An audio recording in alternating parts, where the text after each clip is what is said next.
Welcome back, everyone. I am absolutely thrilled you're joining us for this explainer. Today, we are going to decode the fascinating science behind something you probably see, smell, and eat every single day, the bakery products found all across Pakistan. You know, behind every familiar loaf of bread, bun, biscuit, or rusk you pick up, there's actually this incredible combination of agriculture, chemistry, microbiology, and engineering all working together. I mean, really think about it for a second. How exactly does a boring, powdery bag of raw flour transform into the soft, springy, fresh bread we love? What actually happens when you just mix flour, water, yeast, and salt in a bowl? Well, there is literally microscopic life and complex chemistry hiding right there in your morning toast. And the answer to this whole mystery lies entirely in food science. Okay, let's dive into this. Here's our roadmap for today's journey. We're going to hit 1. The science of mixing, 2. Why dough actually rises, 3. The magic of baking, 4. Quality and food safety, and 5. The future of bakeries. Starting us off, Chapter 1, The Science of Mixing.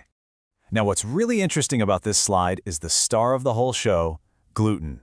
Making bread on a massive scale is far more complex than just carelessly throwing ingredients into a giant bowl. When flour meets water during the mixing phase, a really fascinating interaction kicks off. Proteins naturally present in the wheat flour start grabbing onto that water to form a network called gluten.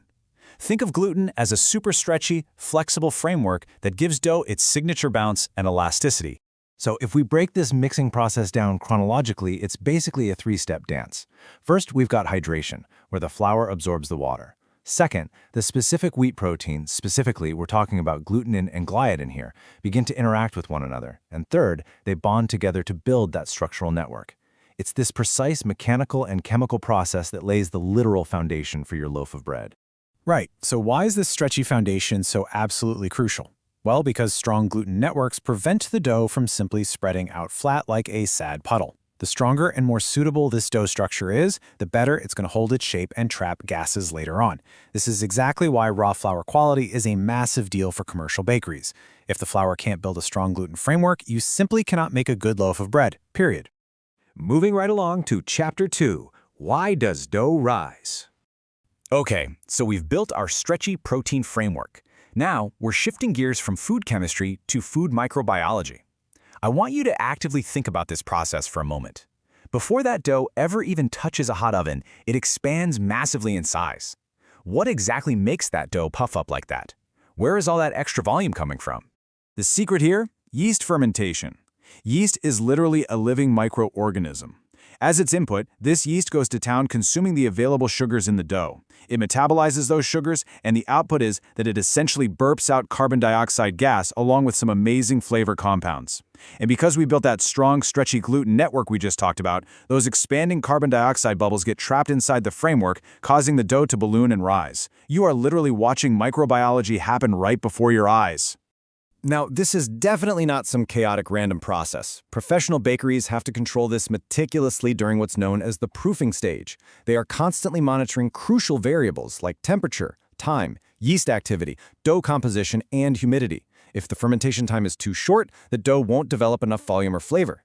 If conditions are cranked too high, the dough turns into the sticky, unmanageable mess. I mean, even a tiny temperature difference of just a few degrees can dramatically alter the bread's final volume. Let's move to the oven and see how this builds in Chapter 3, The Magic of Baking. All right, so our dough is perfectly mixed, fermented, and proofed. Now it hits the extreme heat of the commercial ovens.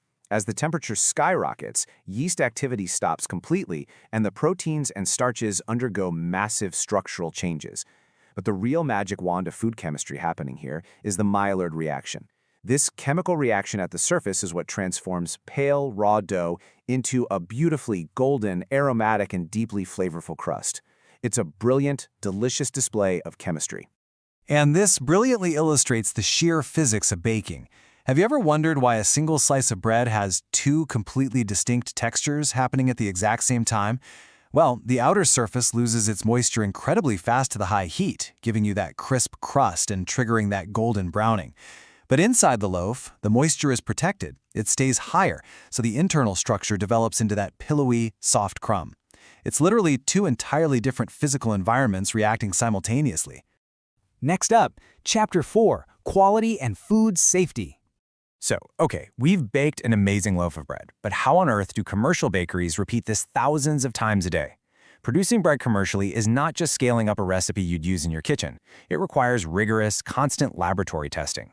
Food scientists and quality control teams are relentlessly evaluating parameters like moisture levels, volume, texture, color, weight, and overall sensory quality. Why go through all that trouble? Because as consumers, we expect the exact same sensory experience every single time we open a bag. Consistency is the name of the game here. And right alongside that quality is food safety, which is critical, from the mixing bowl all the way to your pantry.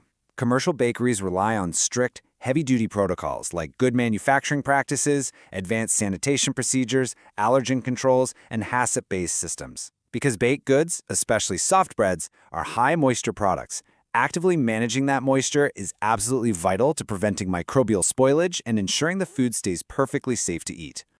That safety net extends straight into shelf life management.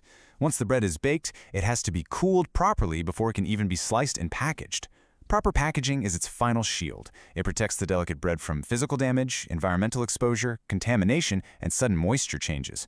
It's what ensures your loaf stays fresh from the supermarket shelf all the way to your kitchen counter. Which brings us to our final stop, Chapter 5, the future of bakeries. So the crucial point is, we've seen how it's done today, but what's coming next? Food science and modern engineering are merging faster than ever before. Tomorrow's bakeries are incredibly efficient, digital-first hubs. We're already seeing AI and computer vision being deployed to inspect product appearance and instantly spot defects right on the line. We're seeing automated robotic systems taking the reins on mixing, managing those sensitive fermentation chambers, running the advanced ovens, and executing smart packaging. Technology is completely removing the guesswork.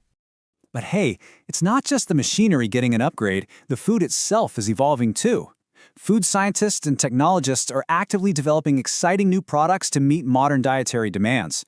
We're seeing a massive push for healthier, functional baked goods that pack in more whole grains, highly beneficial dietary fiber, and all sorts of nutrient-rich seeds.